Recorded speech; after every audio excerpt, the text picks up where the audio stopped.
Hi, அஸ்ஸலாமு அலைக்கும். நான் தான் உங்கள் இஸ்மாயில் அமீர் ஷாபிங். இன்றைக்கி இப்போ உள்ள லைஃப்பில் பார்த்தீங்கன்னா 99% ஒரு ஸ்ட்ரெஸ்ஃபுல்லான லைஃப் தான் வாழ்ந்துட்டுருக்காங்க. ஏன் அந்த மாதிரியான ஒரு ஸ்ட்ரெஸ்ஃபுல்லான லைஃப் வாழ்ந்துட்டுருக்கோம்னு நினைக்காது யோசிச்சிருக்கோமா? அதுக்கு காரணம் பார்த்தீங்கன்னா, நம்ம ஏதாவது ஒரு பொருளை ஏதாவது ஒரு விஷயத்து மேலே ரொம்ப டெப்த்தாக நம்ம ஆசைப்படுறோம். அந்த அந்த அந்த பொருளை பெறுவதற்கு யாரோ ஒரு ஆள் தடையாக இருக்கிறாங்க. அந்த தடையாக இருக்கும். ஸோ அந்த விஷயம் நமக்கு கிடைக்க மாட்டேங்குது.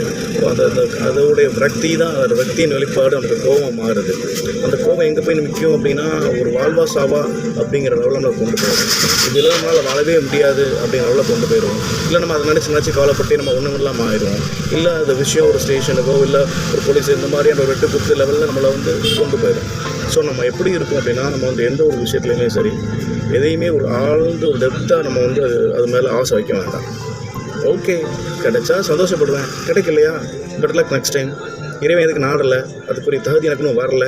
ஸோ அந்த தகுதியை வளர்த்துட்டு அதை அடுத்த டைம் நெக்ஸ்ட் ட்ரை பண்ணிக்கிறேன் அப்படிங்கிற ஒரு மென்டாலிட்டி நம்மளுக்கு வந்துச்சு அப்படின்னா, நம்மளுக்கு ஸ்ட்ரெஸ்ஸே இல்லாத ஒரு லைஃப் நம்ம வாழலாம். ட்ரை பண்ணி பாருங்கள். அஸ்ஸலாமு அலைக்கும்.